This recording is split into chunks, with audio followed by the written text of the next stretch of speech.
Bismillahirrahmanirrahim. Assalamualaikum warahmatullahi wabarakatuh.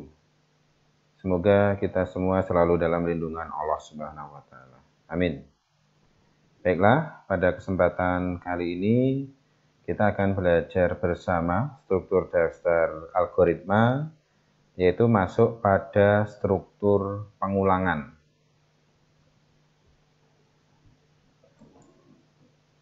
Definisi dari struktur pengulangan itu adalah struktur pengulangan itu merupakan struktur yang melakukan pengulangan terhadap satu baris atau satu blok baris program beberapa kali sesuai dengan persyaratan yang diberikan.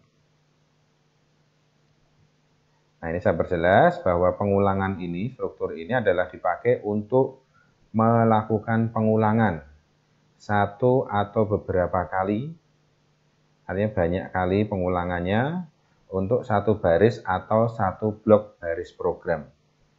Tentunya banyaknya pengulangan itu akan dilakukan sesuai dengan syarat yang diberikan. Nah, ini adalah definisi dari struktur pengulangan. Nah, kemudian dalam pemrograman, struktur pengulangan yang kita kenal, ini bentuk pengulangannya, itu ada 3 macam. Nah, nanti yang kita pelajari adalah dalam Dev C++, itu juga ada 3 macam. Jadi, semua bahasa pemrograman itu memiliki 3 macam struktur pengulangan ini yang biasa digunakan. Nah, yang pertama adalah struktur for, kedua struktur while, ketiga struktur do while. Semua struktur ini untuk melakukan pengulangan, tapi masing-masing perintah atau bentuk ini mempunyai karakter sendiri-sendiri. Sehingga nanti Anda akan tahu bagaimana ketika ada pengulangan ini yang paling tepat pakai apa. Pakai for, atau while, atau do while. Nah, kita akan pelajari satu persatu untuk struktur pengulangan for, while, maupun do while. Nah, yang pertama ini adalah untuk struktur for.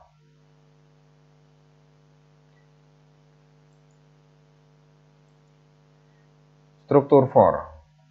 Struktur pengulangan dengan instruksi for digunakan untuk mengulang satu baris instruksi atau satu blok instruksi. Kalau satu blok ini berarti banyak, sampai jumlah perulangan yang disyaratkan terpenuhi. Sampai jumlah perulangan yang disyaratkan terpenuhi. Ciri utama pengulangan for, nah ini yang harus Anda perhatikan cirinya, itu adalah terdapat nilai awal dan nilai akhir yang menunjukkan banyaknya pengulangan yang akan dilakukan. Jadi nilai akhir ini menunjukkan banyaknya pengulangan yang akan dilakukan. Nah, nilai awal ini adalah nilai yang akan digunakan untuk mengawali pengulangan. Nah, biasa yang digunakan itu 0 atau 1. Nah, paling banyak adalah menggunakan 1. Kalau 0 nanti dalam Dev C++ itu karena ada pada array. Tapi biasanya nilai awalnya adalah 1. Nah, nilai akhir ini menunjukkan banyaknya pengulangan. Misalkan nilai akhir 10, berarti pengulangan itu akan dilakukan sebanyak 10 kali. Nilai awalnya 1, berarti 1 sampai 10 ini akan melakukan pengulangan sebanyak 10 kali. Misalkan nilai akhir 100, berarti akan melakukan pengulangan sebanyak 100 kali. Nah, inilah yang harus Anda perhatikan pada struktur for, sekali lagi bahwa ciri utamanya yaitu terdapat nilai awal dan nilai akhir. Jadi nilai akhirnya sudah diketahui. Pertanyaannya, apakah ada nilai akhir yang tidak diketahui? Ada. Nah, nanti selama kita belajar, itu kita akan banyak nanti berlatih dengan berbagai macam kemungkinan.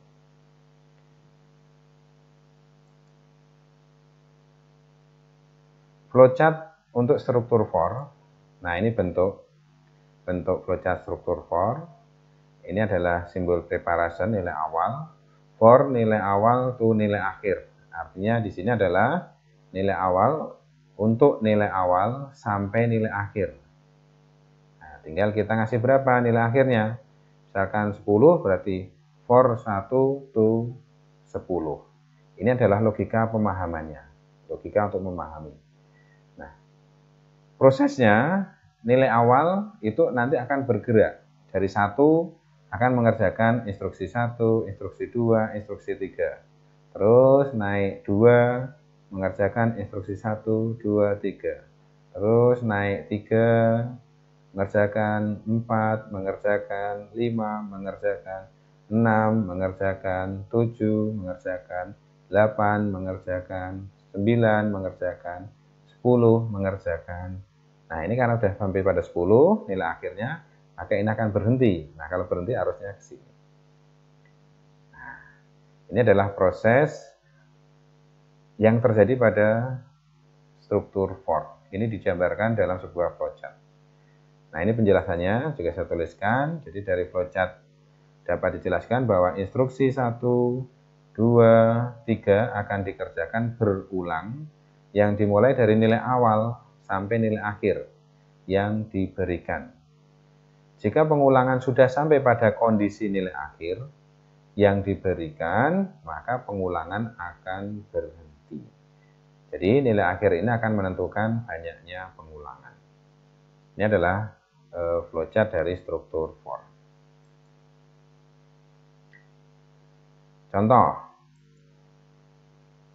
akan dicetak angka 1 sampai 10 dengan menggunakan for. Jadi ini sudah ketahuan bahwa akan mencetak 1 sampai 10. Berarti kan ini akan berulang sebanyak 10 kali. Ini dengan menggunakan for. Bagaimana untuk algoritma teksnya? Algoritma cetak angka dengan for. Jadi cetak angka 1 sampai 10 dengan menggunakan perulangan for. Ini deskripsi algoritma teksnya. Mulai untuk I sama dengan 1 sampai I sama dengan 10, kerjakan langkah 3. Langkah 3 apa? Cetak I. Nah, ini adalah untuk penggunaan for untuk mencetak 1 sampai 10. Langkah keempat selesai. Jadi sederhana sekali mencetak 1 sampai 10. Nah, ini adalah bentuk flowchartnya. Bentuk flowchart menggunakan algoritma. Nah, sekalian saya akan menjelaskan, langsung saya buat, implementasikan contoh satu ini dengan menggunakan algoritma.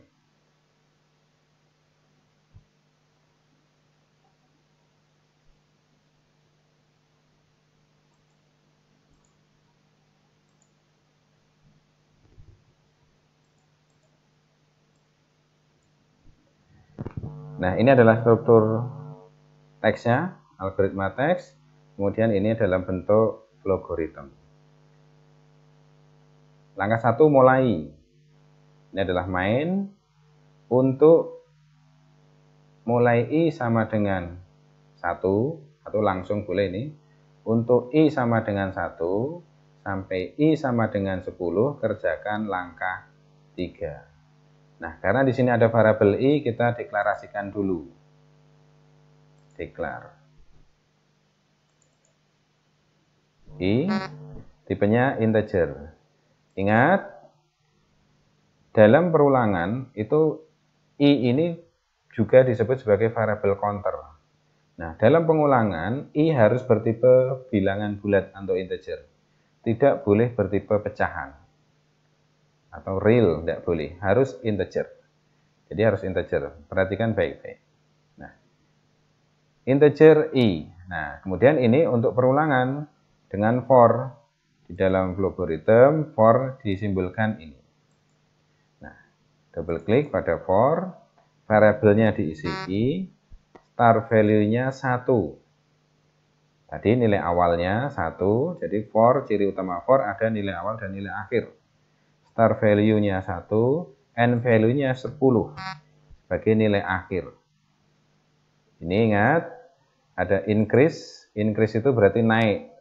1, 2, dan seterusnya. Kalau decrease berarti menurun. Kalau menurun berarti start value-nya 10, end value-nya 1. Tapi pilihannya decrease. Nah, kita akan gunakan increase, kemudian step by-nya 1. Artinya naiknya satu-satu. Nanti 1, 2, 3, 4, sampai 10. Kalau ini kita ubah 2, misalkan, ini naiknya 22, jadi 1, 3, 5, 7, 9. Begitu. Defaultnya adalah 1. Kita tidak akan mengubah-ubah. Default dari for ini adalah 1, kita gunakan. Oke. Nah, ini adalah bentuk for.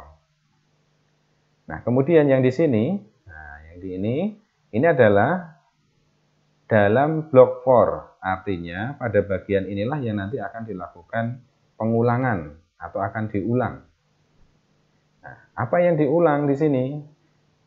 Sesuatu permasalahan, cetak I di sini. Cetak I, kita ambil simbol output. Nah, kita masukkan kita gunakan variabel I.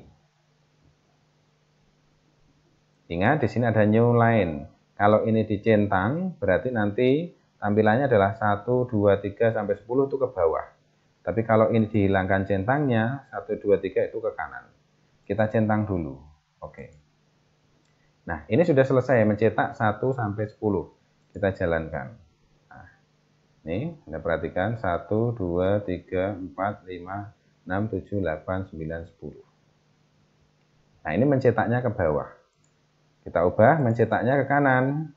Ini tinggal centang new line-nya hilangkan. Nah, kita running. 1, 2, 3, 4, 5, 6, 7, 8, 9, 10. Pak, ini kok rengket? Artinya apa? Berdekatan. Apa boleh dikasih jarak? Kalau mau kasih jarak, misalkan kasih spasi kosong. Dan tanda petik. Nah, tanda petiknya kasih spasi 1 atau 2, biar kelihatan. Nah, oke. Kemudian kita running. Nah, ini 1, 2, 3 sudah ada jaraknya. Kalau kurang lebar, tambah lebarnya lagi. Ini 2 spasi tadi, berarti 3 spasi, 4 spasi. Oke. Kita jalankan. 1, 2, 3, 4, 5, sampai 10 tercetak ke kanan. Nah, ini adalah bentuk-bentuk untuk menampilkan fungsi variabel dalam logaritma. Jadi prosesnya ini akan berulang terus. Jadi ini I1 cetak 1, naik 2, I2 cetak 2, naik I3 cetak 3, I4 cetak 4, I5 cetak 5, I6 cetak 6, I7 cetak 7, I8 cetak 8, I9 cetak 9, I10 cetak 10.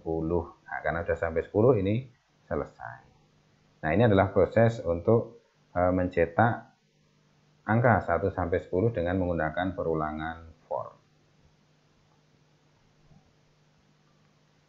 Nah, kita lanjutkan untuk ini contoh 1, untuk contoh 2 akan dicetak bilangan genap mulai dari 1 sampai dengan batas akhir.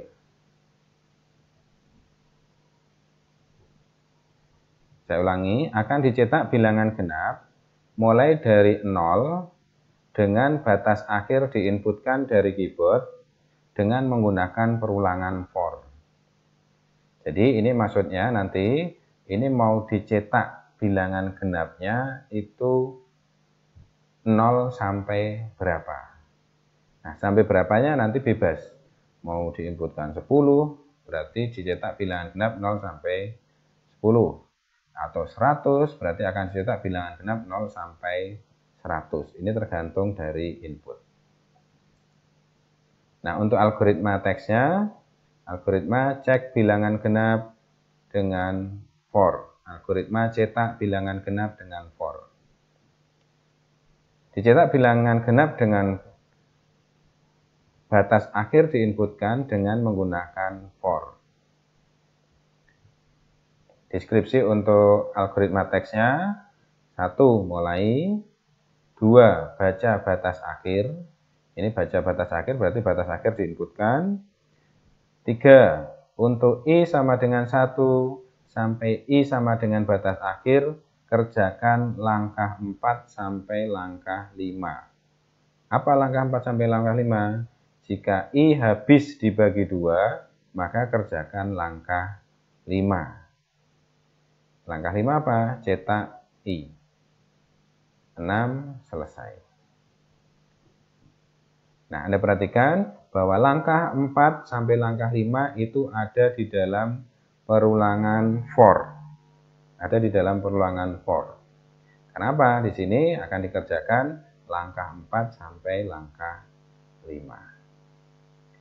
Nah, ini bentuk flowchartnya, tapi saya tidak akan menjelaskan di sini. Saya akan jelaskan langsung dengan menggunakan logarithm.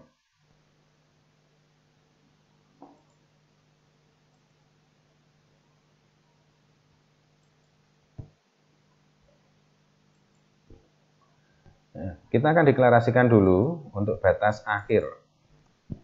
Batas akhir. Batas akhir nanti akan kita inputkan, tipenya integer, akan kita inputkan dari keyboard yang nanti akan menentukan banyaknya perulangan berapa kali. Kita inputkan dulu batas akhir. Batas akhir. Oke. Nah, kemudian kita lakukan perulangan for. Ingat, perulangan for itu membutuhkan variabel. Kita gunakan I. Kita masukkan jadi 1 dengan batas akhir. Jadi integer, batas akhir, I. Nah, sekarang kita gunakan perulangan for-nya. For I, start value-nya 1, end value-nya batas akhir. Increase, step-nya 1. Nah, tadi di soal mulai dari 0, ini boleh, kalau mau beli 0 boleh. Tapi ini kita mulai dari 1 saja, karena nanti 1 juga akan dinilai. Dinilai artinya diuji. Artinya itu adalah genap atau ganjil. Karena 1 adalah ganjil. Oke. Nah, sudah, ini untuk perulangan. Kemudian ini akan mengerjakan langkah 4 dan langkah 5. Langkah 4 dulu.